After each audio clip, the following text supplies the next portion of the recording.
All right, welcome everybody. This is the regular live stream that my friends Brian from Futuraza and Hans Nelson from Hans C. Nelson all have YouTube channels. Today we're going to talk about FSD version 12. So of course we've been seeing all these videos recently by Edge Case, by AI Driver, by a number of other beta testers. Right now we still think it's still 2% of the the people who have FSD is now able to try out FSD version 12. But there's been a lot of edge cases that we're seeing them that this 12 can now solve versus 11. But the new thing we're going to talk about today is when James Douma, he's a well-respected machine learning expert. He often communicates with Elon. He had the chance to experience version 12. Bradford from Rebellion Air gave him that demo. We're going to take a clip of that. We'll watch it. And then we're going to see what Elon said to how James reacted to this and what his thinking is about the progress of version 12. Welcome, guys. How are you doing? Oh, man, I'm doing great. I'm excited. V12 is looking like, if, it's as close to the real deal as I've seen. This is looking fantastic, and I'm excited about it. And getting those last edge cases worked out should be interesting. Hans, how are you doing? Yeah, I'm doing great. Looking forward to a number of things. Obviously, the comments that we got on FSD V12 by James yesterday were pretty positive, and his prognosis on where this is heading is really exciting. But then also saw that Sandy took delivery of his Cybertrucks, and so excited about Cybertruck content that will be coming out soon as well. And yeah, just overall really pleased with the execution of Tesla as a company here recently. And yeah, looking forward to exciting times to come, even though, the stock can be completely divorced from that fact for the time being. But, I'm not impatient about that. I think we're in for a fun ride here over the next couple of years. Yeah. It was such big news, real quick. It was such big news that Sandy got the Cybertruck that what was missed is he also picked up a refresh Model 3, presumably to tear it down. And that's going to be, to me, almost as exciting. But the Cybertruck is, I get a little excited about that. So it does pale in comparison, but it'll still be fantastic. Okay, so full self-driving version 12 is very important for Tesla. It needs to show that it's improving. It needs to show that it's making the leaps and bounds. Is it going to be the path towards, robotaxi autonomy, or is it going to hit an edge, hit its own local maximum and, need to be rewritten or something like that? Right now, all the signs are pointing that it is looking like it can be that way. So we've got Rebellion Air. This is Bradford Ferguson, and he took James Douma on a ride. And James Douma, who's a well-known machine learning expert, he's just incredibly following Tesla for many years, and he finally got to experience version 12 for himself. And let's watch a video, a small clip of his reaction. And he took Bradford to his own location where he lives and areas where version 11 will always fail. Let's take a look at this. So right here, we need to go over the line. Very nice. Look at that. Yeah. Waited for that other car, slowed down. So actually, V11 crosses the line in that situation, but it goes much farther across the line. Like this 12 is much more human. Humans will not cross the line more than they need to. So this is always an interesting situation, and that was really smoothly handled. 11 will get to that stop sign, see the truck. That guy's truck is always parked there. And then get kind of confused because it's not sure if it's not totally clear if it's stopped or parked because of the place that it's at. So it'll be kind of jerky a little while, then it'll decide it's parked, finish the turn. That was really nice pedestrian handling. There wasn't any hesitation there. So this is only one lane wide. This is a section of road where, you have to stop at one end or the other. That's cool. Okay, let's see how it handles this pedestrian. Oh, that was super nice. So there's people like walking up this road. It's really common to encounter pedestrians in that narrow section. And 11 will stop and wait for the pedestrian to clear the roadway before it'll proceed, which is kind of unnatural and the pedestrians don't expect it. So this is where you kind of get the splits. See, it didn't stop and wait to see. And it doesn't always stop there. Oh, okay. Okay, so normally James was saying that motorcycle. at these splits it would stop. So we'll see how it does on the rest of the splits. So 11, when it sees that motorcycle, it pauses Like it's to make trying sure, because it looks like it's about to pull out cross into the road. traffic. So there's no, the amount of hesitation it's almost completely gone. Like it's radically reduced. So this is a place where 11 stops to look to as if it's an intersection. 12 doesn't. This is we're on the main through The main area of these Y intersections, so it's Just going up to the end of this cul-de-sac. And would it jitter too when it would stop, or it just come to a full stop? Occasional little jitter. This is like qualitatively different than 11 is on this road. Okay, so what it just did here is what 11 does at every single one of these, except 11 will stop longer. It'll come to a complete stop. Complete stop. This only went down to 7 miles an hour. Yeah. And so for 12, on that particular Y, you can't actually see up the road. So it makes sense for 12 to slow down. Yeah. Okay, so we just watched James Douma and his reaction to his experience with version 12. You can see in that just short 2-minute clip, there was at least 6 times that he kept saying that version 11 would have done this, version 12 did this, which is better. Before we talk about what we saw there, I just wanted to share with the group here exactly what he actually said. He said this: version 12 is going to be over 100 times reduction in interventions compared to version 11. 100 times, not just one magnitude 10x. This is 2 magnitudes at 100x. This is not an incremental upgrade. It's a leap forward. He actually has a much longer post, which we will review. But before that, I want to show Elon's reaction to that. Elon said, "Thanks. This is an accurate assessment. Training compute is currently our limiting factor, but that issue is being resolved fast." So in his mind, in Elon, what he's saying here is that version 12 neural net end-to-end is the solution. We just need more training compute, and that is going to be resolved soon. And so it's looking like this is a big deal. When James himself, who's very, very much more particular about how he analyzes progress, much more than us regular people, he thinks it's 100 times reduction in interventions. What's your thought, guys? It's tough to say. It's doing some really human stuff. There are other videos where we're seeing it find your parking spot for you and park. This is new territory. This feels like a whole additional 9 or 2 in the March of Nines, and it is it's got to do those things. The trick with, we've seen people say, well, if a computer can solve chess, if a computer can solve Go, then this should be easy. But those games have rules, and driving is a game of exceptions. Your driver's test doesn't cover a lot of the things that we just watched V12 do, because a human just knows to, be careful. If you were trying to make a car drive that route, just that one road with heuristics, where you put in infinite if-then clauses, that would be the entire stack just to cover one road. And then you take it anywhere else, and all of a sudden it's got too many rules, too many exceptions. It creates problems, which is what we're seeing other manufacturers and even older versions of beta struggle with. So to me, this is very exciting. I don't know if that means that this is the destination, that this is going to finally be level 4, level 5 everywhere. If you would still feel comfortable sending your car out and coming back with curb rash, if your kids do that to your car, you can have a conversation with them. But I would be more understanding if someone in my family got curb rash than if my car did it on its own.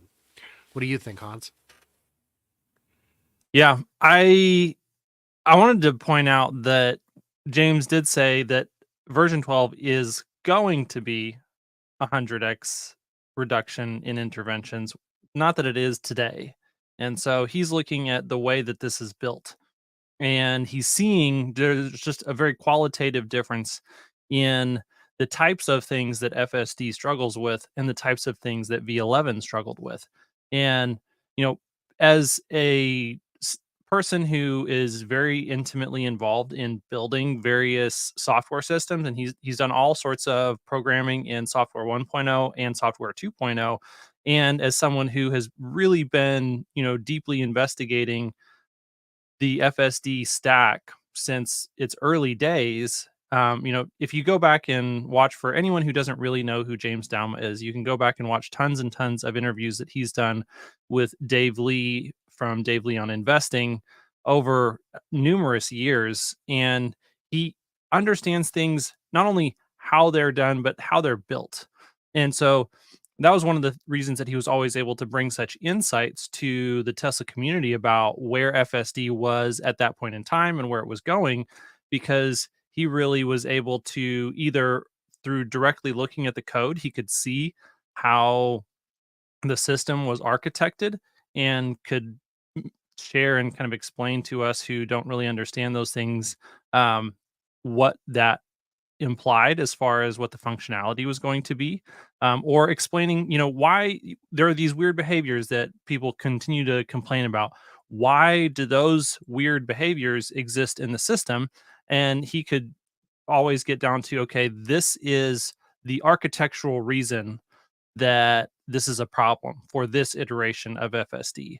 And so for him to be saying, hey, this is going to solve basically a ton of architectural challenges that were always going to be extremely difficult to solve in a software 1.0 heuristic way, I think is a very large piece of signal for us, because where an individual user who's just driving around there saying, hey, I've got FSD, maybe for that individual driver, it's a little bit better, fewer disengagements than they had on V11 at this point in time, or maybe it's about the same, maybe it's even worse for them. They're just thinking about it in terms of one single metric, and that's, how many disengagements did I have before versus how many disengagements do I have now? When James is making this prediction and he's having this conversation with Bradford as they're driving through this scenario, he's not just looking at disengagements today versus disengagements before. He's looking at how was this built before versus how is it built now? Why are the disengagements arising that are arising? How are they different? And where does that mean that this is going over the long term?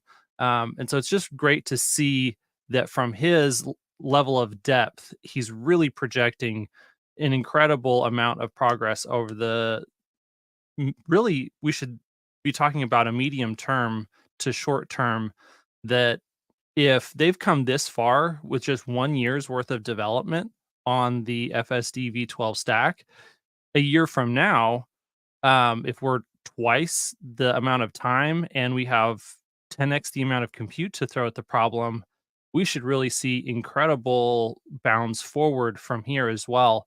And so it seems like, just to reiterate a point that Elon has talked about, that this is probably that A architecture that they've been searching for. And James seems to be of the opinion that, yes, this is that A architecture that gets us a long way there.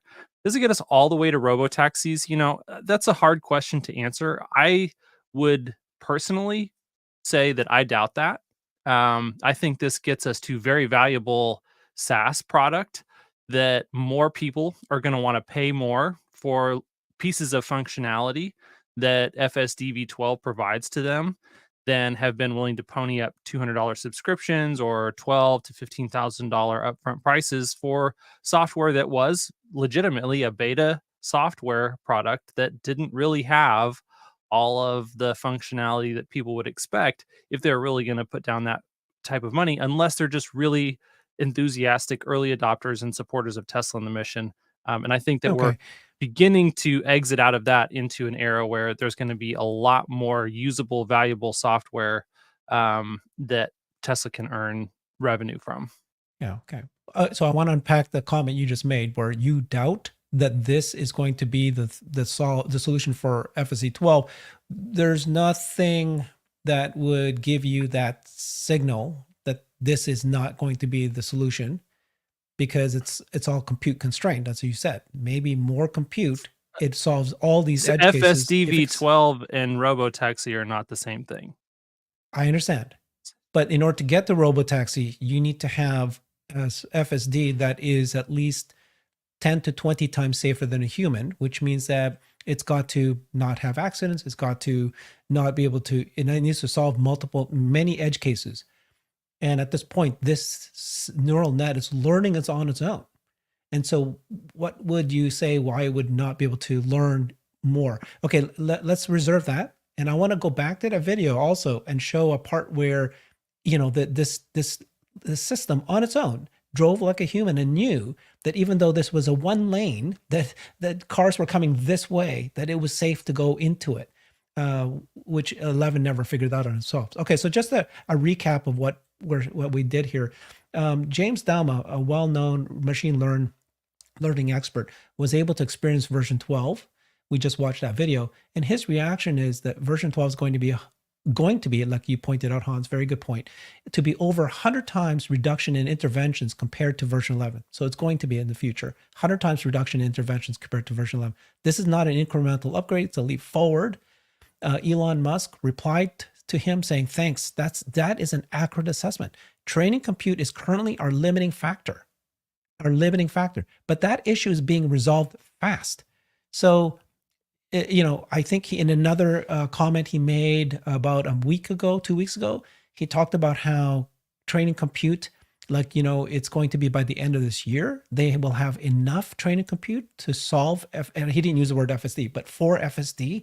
And then he will have more training compute that he can then do something similar to Sora, which is video generation kind of tool. So the training compute part was the part that we're most concerned about. And so far, all the comments by Elon is making us feel a little bit better that there's enough training compute, and here's another time issues being resolved. So let's listen to I call him James Douma. His tag is Jimma, so sometimes it's James Douma. This is what he said. Thanks for giving me a chance to experience version 12 path planning and control. It's impressively better than version 11, and I predict that most FSD users are going to find the new system to be dramatically less burdensome, annoying, and scary to use. Okay, the degree to which version 12 accurately mimics human driving behaviors is startling, and Tesla's ability to capture the good behaviors without the bad ones is better than I expected for such an early release. Truly impressive, okay? This is so good that I wonder if the Autopilot team might not shift development approach. Up until now, big improvements have required big changes, but the range of behaviors that are being effectively implemented with end-to-end path planning and control suggests to me that they can get the rest of the way to better than human solely on top of more and better data and training. He's saying that version 12 is it. We just need more and better data and training. That's the way to get there. You don't need a whole new development, you know, rechange in the coding. And again, it's like, how do you change the coding when it's the actual neural net that's coding itself at this point? Yeah. So what's your reaction when you read this? Go for it, Brian. You know, yeah, I would say James Douma knows better than kind of any of us what's going on under the hood, so to speak. This is one of his core competencies. There's a lot there. The question comes down to, is V12 going to be good enough? Is it going to be is it going to reach those objectives? The answer is, to me at least, still unknown, but it's very promising. I did appreciate his comment that it would make it less burdensome and scary, because version 11 is sometimes scary, and it is sometimes burdensome. I would always select limit lane changes, and sometimes you're 1.1 miles from your exit, and it's like, you know what, I'm going to get in the left lane. What are you doing, man? It's time to get off the highway. I don't know. It learned from somebody that that's how you do it, and so that's how it was being done. I love Autopilot. I find Autopilot to be stress-free. I find it to be competent and effective. I feel that Autopilot is dialed in. If V12 gives us FSD that is as dialed in as that, where really all you're doing is supervising, you're still paying attention, it removes so much compute power from my brain that it makes driving a treat. It makes it, you know, not painful. I was always annoyed when I would have to do long drives because it's so taxing on you. And if this is going to do for Autopilot do for city streets what Autopilot does for highways, I think it's going to be a step change that I've been looking for, at least. Okay. I want to, Hans, did you want to reply to that? I do want to go back to the actual video itself, but go ahead. Yeah, we can go back to the video. Okay. So I want to watch a portion of the video that I thought was really critical. I don't know if I'm going to hit it just right where it is, but it's that part where, because it's not sure if it's not totally clear if it's stopped or parked because of the place. It's that part where it goes to a split a little while, then it'll decide and it decides to finish the continue. turn. That was really nice pedestrian hand. So even that one, okay, this one here, the pedestrian was actually standing on the road, not on any kind of, sidewalk. And there's this, cement barrier there, and it still was able to realize that this is the road. There's lots of space on the left, and it kept going forward without stopping. Oops, I just lost where we were. That guy's truck is always parked there. Place that it's at. So it'll be kind of jerky a little while, then it'll decide it's parked, finish the turn. That was really nice pedestrian handling. There wasn't any hesitation there. Right here. So this is. So first of all, right, there is cones here, right? So right now, I'd personally be confused, right? Oh, is this an area or not? But it realizes it's safe. There's a stop sign. And this is a one-way road. You can actually see that it says stop. There's a cars that can come this way too, but it's only room for one road. There's even a pedestrian, and it doesn't hesitate. Only one lane wide. This is a section of road where, you have to stop at one end or the other. That's cool. Okay, let's see how it handles this pedestrian. Oh, that was super nice. So there's people like walking up this road. It's really common to encounter pedestrians in that narrow section. And 11 will stop and wait for the pedestrian to clear the roadway before it'll proceed, which is kind of unnatural and the pedestrians don't expect. So this is. So let's pause there, right? So, I mean, that is an example of it's learning from what a human would do.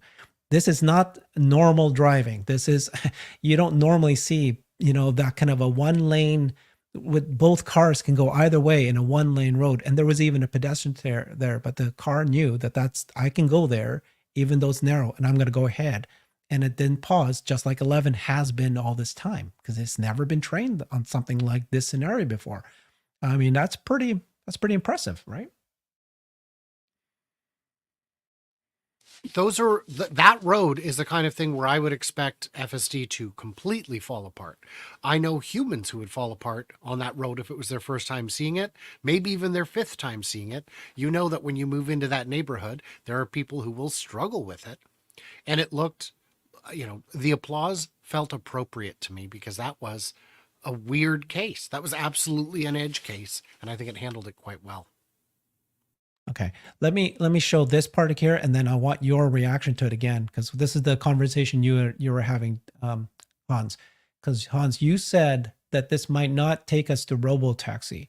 This is what James Douma said. This is so good that I wonder if the autopilot team might not shift development approach. Up until now, big improvements have required big changes, but the range of behaviors that are being effectively implemented with end-to-end path planning and control suggests to me that they can get the rest of the way to better than human solely on top of more and better data and training. So, you know what I mean? Like, what made you think that FSD 12 on top of more compute, on top of more data, could solve more these edge cases and can get us to better than human, eventually 5 times better than human? So I think that better than human, you are interpreting better than human to be much better than I'm interpreting it. Like, it can get to the point where it's as good or a little bit better than a human, better than the average human. And I don't think that Tesla would deploy a system that is roughly, we'll just call that roughly as good as a human.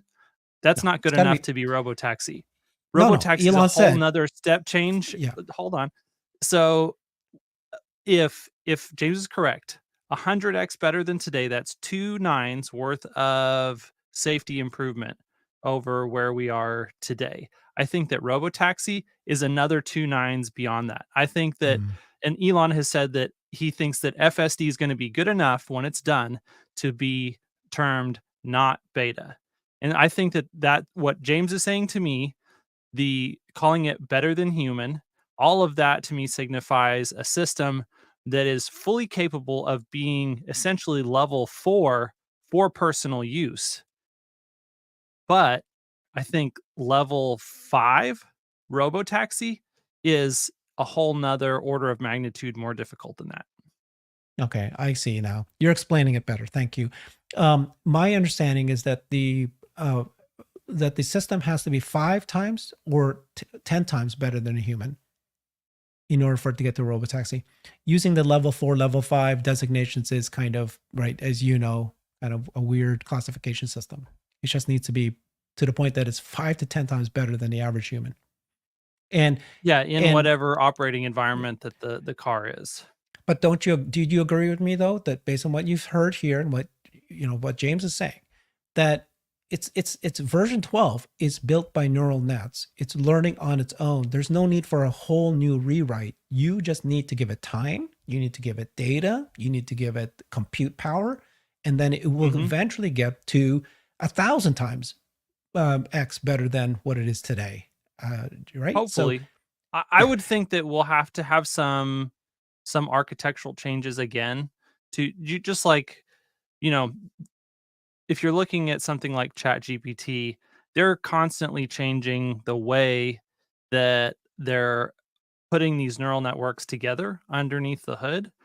Version 3 is not the exact same arrangement of building blocks as GPT-4.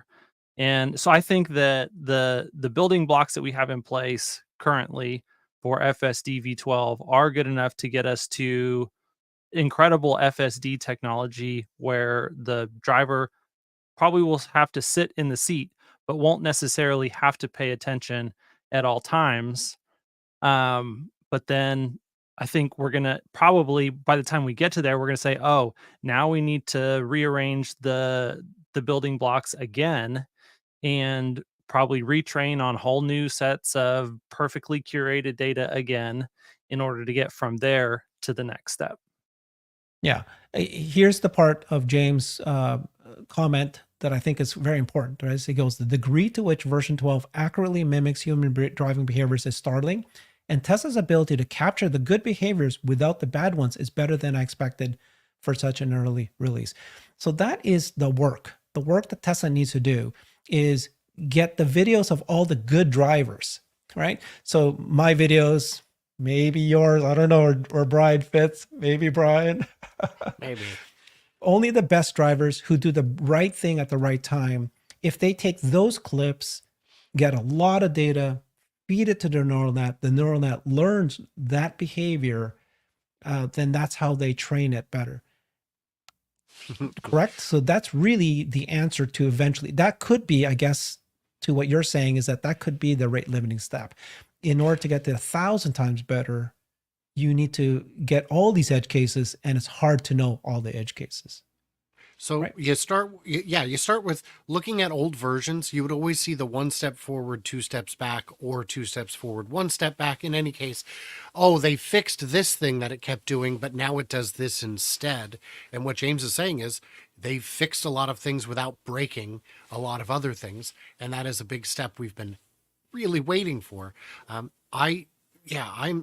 My confidence is high. I've been deeply skeptical of version 11. I've made videos about it, showing how it doesn't work in where I live. Maybe it's a lack of training data. It shouldn't be. It should be able to work everywhere equally well. But I found that in big cities, it works remarkably well. And that in my small town, it doesn't work very well at all. But this little neighborhood, I don't know how much training data there is in that neighborhood. And it doesn't matter. It still handled the weird stuff really, really well. And this is just one video that Bradford Ferguson has put out. He's put out a bunch showing some really great behaviors that are a little bit unexpected. And the fact that it can now park, that was a big missing piece. You can't take a step towards robotaxi if when the car arrives at its destination, it's just going to block traffic. That's not a very good solution for a question like this. So yeah, cautiously optimistic is, I guess, what I would say is how I'm feeling. Okay, let's take a look at when do you think that Tesla is going to be able to get high levels of training compute. So I've got right here Elon's comment. Let me make this bigger. Tell me if you guys can see this better if I zoom in. Is that easier to read? Yeah. Okay. Yeah, So looks this is John Gibbs of Dr. Know-It-All. He said, what does OpenAI's Sora have to do with Tesla's full self-driving version 12? Turns out a lot. So OpenAI released Sora. Sora is video generation, right? Just send it a sentence, tell it something like, I want to see 5 turtles, going up a beach in Mars, and it'll just create you a video of that happening. So it's able to do video generation. Elon replies to him. So this is February 17th, which is about 2-3 weeks ago. Tesla has been able to do real world video generation with accurate physics for about a year. So they've shown that in a demo already, right? Where Tesla were able, his cars with 8 cameras, because of all the videos it's seen in the past, it can predict what it's going to see in the future, to the point where if you watch that video, you think it's just normal recording from the cameras. It looks so accurate, but it also has accurate physics. Then he says it wasn't super interesting because all the training data came from the car, so it just looks like video from a Tesla, albeit with a dynamically generated world. Okay. Then he said this: we have been short on training compute for FSD, so haven't trained with other video, but certainly could. We'll do it later this year when we have some spare capacity. That's the killer sentence right there. So they have been short on training compute, but later this year, they will not be short on training compute for FSD, so that they will be able to do it on other video and be able to do video generation just like Tesla is able to do. Combine that with the current, comment he just made now, right, which is here. Just to remind everybody, he just did this tweet yesterday. He said, training computers currently are a limiting factor, but that issue is being resolved fast. What do you guys think what he means when he says training compute is going to be no longer a limiting factor? Well, they're buying more compute. They're adding more compute, yeah, and kidding, also making it work better. But the other thing is, all this learning should be cumulative. So just the time aspect tackles some portion of the problem, and then more time, more compute. So no, yeah, it's the limiting factor. So it's been a limiting factor for what? And then when he says it's no longer going to be a limiting factor, right? I think it means just that there will be, once you've got, one of the world's most powerful computers tackling this problem, it can chew through it. I just think they're getting more of it online. It's a limiting factor for how fast they can iterate on versions of FSD V12. Because right now, when they identify an issue with the performance of the system, they've got a host of, they know how to find the videos that they need to retrain the neural net. They know where to do that, but then they load it into the system and they have to wait longer than it takes them to do all of their other steps to get that retrained version of the network back to them. And so that's what it is. That's what it's limiting. Once they have more computers, then it'll be something else somewhere in their system that is the thing that causes them to have to wait in order to be able to churn through these iterations faster. Obviously, they have talked extensively about their goal to reach 100 exaflops. They haven't been super open with us about where they're at in the progress of building that 100 exaflops, or how much of it is Dojo versus how much of it is NVIDIA. I keep hearing from people who think that most of that is going to be Dojo, and I keep telling them that all indications that I'm seeing is that, yes, Dojo is making progress, but most of that 100 exaflops is almost 100% likely to be NVIDIA. So like at least 50, probably much more than 50 of those exaflops are going to be supplied by NVIDIA. And so it's just a matter of how fast will NVIDIA allocate to Tesla to get to that number. And then when you look at, big numbers, yesterday we were talking about how Jeff was his last name Kohlberg. Kilberg. Kilberg. He was referencing a $10 billion AI investment number. It's hard to know exactly how he's arriving at $10 billion. But you can imagine if they are building out 100 exaflops worth of H100s and H200s, that could definitely be in the billions of dollars range. And so, once they have that capacity, 100 exaflops, then they can train very, very fast. And that's where you end up having this extra capacity where you can start adding to the training data things that are beyond just what you need to understand cars, and really start to develop a better overall general world model. My guess is the next thing that they add in that's not car data is going to be lots of Optimus data. And that will be very fascinating, because Optimus will have a bunch of very interesting, very fun data to add to all of this. So this is the slide that they presented to us maybe about 6 months ago. And this was their plan, right? Start of Dojo production was July. And I think this was just the month after, in August, when they showed this. And so the plan was by somewhere in January, look at down here, right? Maybe February, March, which is right where we are right now. The projected would be that the extent of Tesla's compute power would be the top 5 in the entire world. But look how fast that they expect to grow by October 24. This is this year, before the end of this year, several months from now. But you also have exaflops. to take into account that all the other big names are also scaling at rates that are this fast or faster. Agree. It's fine for others to keep growing. If you're not top 5 by, January, February, it doesn't matter. You've still got that amount of compute. The problem I have with this chart is if Dojo production had just begun, when I was at CES, I had a chance to talk with a senior chip designer from IBM, and I asked him about Dojo, and his answer was that he'd studied it quite a bit, both as for his work and just as a hobby, because it's who he is. And he was telling me that once you enter production, it doesn't mean you're going to be able to ramp at the pace you expect. And because of the complexity of Dojo, he believed that initial scrap rates would be very high, because it is so complex and it is new in a number of ways. So the farther out this projection goes, the July to October number is definitely aspirational.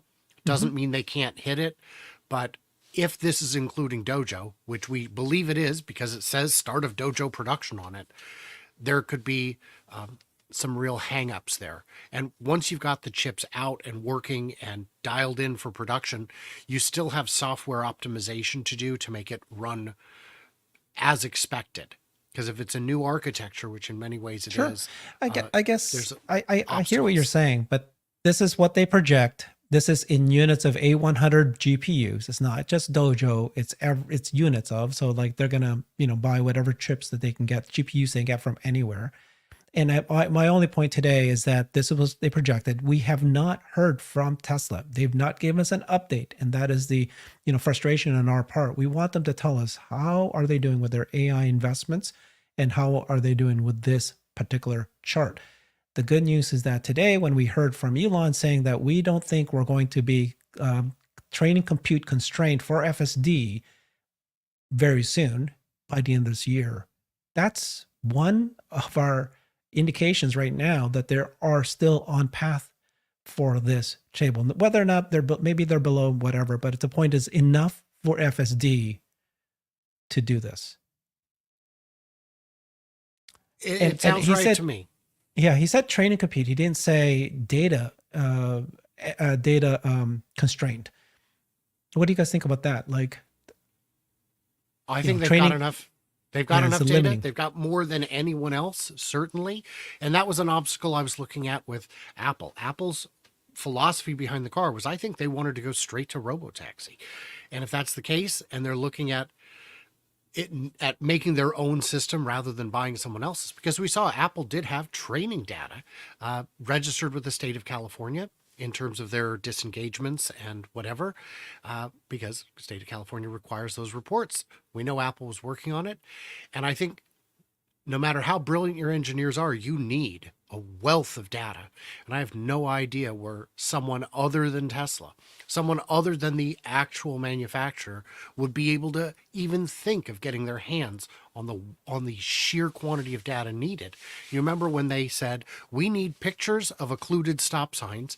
They sent a digital note out to the cars and within hours had thousands and thousands of pictures of partially occluded stop signs on which to improve and train the data. So all of that is an advantage that cannot be overstated. What are you going to do? Ask Ford to start putting in thousands of dollars in hardware on their vehicles just so they can get training data? Because that's what Tesla has done.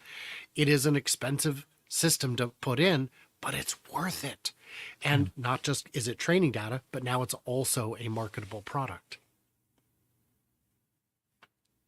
Yeah, I would 100% agree. And like you said, if this is the constraint today, and we see that the compute that they're building is growing and growing, then that means that the rate of progress from here should accelerate. Because, if like the reason that they're building out this compute is because they're moving slower than they would like to move. They know how to move slower, they just don't have the resources.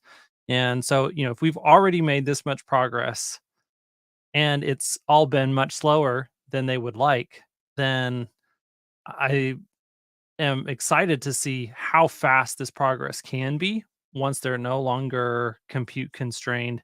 And like you said, what are the upper limits on how good this can be? Is it really that 100x that James said? Is it more? Is it less? I mean, it's definitely, that's his gut feel on the correct order of magnitude. 100x could mean 70. It could mean 200, 300. But it's not necessarily 1,000, and it's not necessarily 10. So that's, that gets us a long ways forward in the, both in terms of how much the driver can enjoy and trust the system, but also just think about the impact that actually has on overall road safety. That system, even as it's being like already today, FSD drivers who are actively supervising the system, combined with the capability that the car has, that is much better safety than just human drivers alone. And so now if you take that and you make it several orders of magnitude better, well, now you're looking at something that is incredibly beneficial to humanity and society. Okay.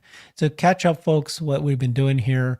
We've been sharing videos and watching what James Douma, who's a well-known machine learning expert, and he had the chance to experience version 12, and they took Bradford and took James to the tricky spots near Pasadena, California. And we can say that, yes, the issue with California is that we've known that version 12 and FSD is overfit for California, particularly because they have, good weather. And Elon has said in the past that weather is one of the issues that they need to have more training for. But this was the tricky spots. And so one of the areas that we saw there was, we played a clip of 2 minutes of James reacting to all these tricky areas that 12 was able to solve. And then he said this: version 12 is going to be over 100 times reduction in interventions compared to version 11. This is not an incremental upgrade, it's a leap forward. And then Elon replied saying, this is an accurate assessment. Training compute is currently our limiting factor, but that issue is being resolved fast. And so that's what we've been showing today. Let's play a little bit more about his clip. Just replay it. Did you guys have a part of that clip that you thought was really interesting, that you thought was really worthwhile watching again? Like Not in particular for me. So this is a place where 11 stops to look to as if it's an intersection. Yeah, my overall takeaway from the video is just the number of times that James has so much experience using the system on these specific roads, and so he knows exactly how V11 performs in every single step of this drive. And so Yeah. the takeaway is just how much differently V12 operates compared to V11, and how many new capabilities, new behaviors that are very similar to a human. Like you said, I think it's like 6 different cases here in the Mhm. course of a couple of minutes worth of driving where it has moved significantly forward. And so it's not that they're solving 1 or 2 little problems. Um, and usually those would have been called out in Yeah. the firmware release notes when they did the software upgrades. Like, this is just solving tons and tons of little edge cases that are pesky nuisances when you're trying to do that in the old way. And so it's doing exactly what the hope always was for an entirely end-to-end, photons in, controls out neural network, that it's just solving lots and lots of behaviors all in one leap. Yeah. So what you just said, right, is that they didn't need to teach it. It's figuring things out. And this part here was one interesting almost one. completely gone. Mhm. Like it's Just replaying the part we just saw where it's coming this to is an the place intersection. where 11 stops to look to as if it's an intersection. Mhm. 12 doesn't. This is we're on the main through. So that's an example where 11 would have stopped because it looks like an intersection, but this one knew that it wasn't. And what's the difference, right? Is it a maps? Is it just somehow figured it out on its own, like you would, like saying, "Hey, it's clear. I'm going to keep going." And that's a question I have: is does it remember use? Does it remember cases geographically or generally? Because if it's geographic, it knows, these are some rules for this road. That's going to be using more compute. I think that's going to be putting in a lot of rules. I think it's just risen to the level of philosophy where it says this is kind of what we do. And if that's the case, which is what it sounds like, then this is definitely a big deal. We see behaviors on autopilot, even on autopilot, where I'm driving, I'm supervising, of course, and the car next to me starts drifting over a bit, and my car slows down. The people in the car with me did not see the car drifting over. They're like, "What the heck is your car doing?" And I said, "It's doing what it's supposed to. It's doing the right thing." So, Hans, you shared this. Chuck Cook, one of the more famous FSD beta testers, he's an airline pilot. He said this: several Tesla ADAS drivers continue to test and validate version 12 on his unprotected left turn. I don't know if the drivers are collecting data or validating software, but they continue to drive this turn over and over. So he's watching them testing it on his specific left turn that he made famous because it's a very complicated left turn. What do you think is happening here? I mean, it's normal behavior. He's seen this before, right? With the other versions. Yeah, I mean, my interpretation of this is that they want to make sure that his turn is fully solved before they'll ship him FSD V12 and he can make his own videos. Okay, that's a good that's my point. take as well. That's my take as well, is they do want it to work everywhere, but Chuck's videos get a lot of visibility. Chuck gets a lot of personal attention. When I met with him in Texas, I said, wasn't it crazy that at, what was it, Investor Day or AI Day? I don't remember which. I think it was Investor Day, that they called you out, that Elon called you out by name. And he said, it's not as surprising as you think. I was there. The bigger surprise was when he walked in at first, that he was a celebrity to the FSD training team. And they were like, it's the guy from The Thing. And they all knew who he was. So it was pretty interesting. Okay. And then we should also report that Tesla Scope, which is a channel or a software organization that has an app that many Tesla owners have, and then they have the ability to see what's happening in Tesla. They have reported that they believe that FSD 12 has been delayed in its ability to be distributed, right? Because normally it was going to happen a few days ago, but it looks like it might be delayed because there was an incident, correct? There was a small, potentially a fender bender. No one was injured. but FSD 12 did something. And so they might have delayed trying to make sure they solve that. So there is a delay in 12 being distributed far and wide. Any thoughts on that, Hans? Yeah, and I mean, there's nothing that absolutely said that we were going to get that release, as far as I'm aware, on that specific date. So it's behind where it was expected to be. And we don't know how long it is delayed for. And then also the cause being that little fender bender is speculation, but really all the pieces fit. So I think it's likely that all those things are in fact true, and we'll have to see how long it takes them to address that. Hopefully, they're not delaying more than a week or two, but it could be, depending on how serious of, or basically how difficult it is for them to solve whatever that caused that thing ended up being. That was an interesting one to watch. The day before the video was released, somebody came out and said, this video is coming tomorrow. The first crash on V12, and you're not going to believe it. And when it comes to claims like that, I don't believe it until I see it. And then we saw the video, and it was like a 1 mile an hour collision. It was just, the bump was so small in the video you could barely tell that there had been one, were it not for just reasonable deduction on distances. And the question isn't how dangerous is it? The question is, like Hans was just saying, what did it do wrong? Can we find it and track it down? Because while this is no big deal today, if that had been a person or a dog or, a priceless antique chandelier, it would have been a much more important issue. And so, yeah, you have to track it down and figure out what's actually going on. And again, like Hans was saying, we're not promised when these things come out. We just look at historic trends and say, normally, when 11.3 comes out or whatever, this is a normal amount of time for it to go out wider. But 12 is such a big rewrite that a bit of caution and patience is to be expected. Okay. Yeah, and we haven't really seen enough revisions of 12 come out for us to have any real confidence on what the timeline should be. Yeah. Okay. So far, it's still, the number is 2%, right?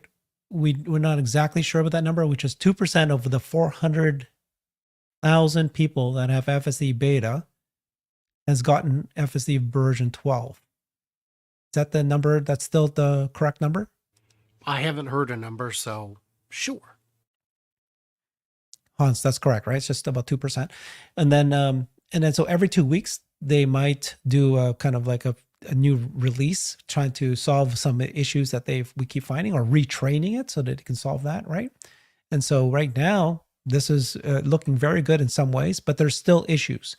What are the issues you guys been hearing? Yeah. I would say that the collision actually makes if this had gone according to everyone's hopes and dreams and no issues had been found, it probably would have rolled out to a wider group the next time around. But since we did have this one small incident, I think that makes it less likely that we're expanding the beta group on this next round of updates. Okay. I don't know when the next round is going to be, so my thought is the same, is we don't know when and we don't know how wide, but I would be very surprised if within the next few days or week we see it go to everyone, which is certainly what I'd like. I'd like to have access to it. It looks great. At the very least, it looks like something I need to test. So yeah, we'll see. Cautiously optimistic. I think what's exciting, what's different this time around than ever before, is that this is training compute constrained. And you can hear that they're every single day, every single month, they're adding more compute and they're growing that. And he thinks that by the end of this year, we won't be constrained with training compute anymore. And so the more training compute that you put in, these edge cases are being solved, or these problems will be solved. So they have more compute, then they put in the data, the good driving data, and that improves things. And it'll just keep improving from there. Versus in the past, they were coding constraint. They had to have a developer's code. And like you said earlier, Brian, they would pick an edge case, They would grab the data for that edge case. They would code it. If I see this, then I will react this way. They don't do that anymore. They just need to buy as many compute power they can. They need to just feed it all the data. What they're actually doing now is labeling what is a good driver versus what's not a good driver.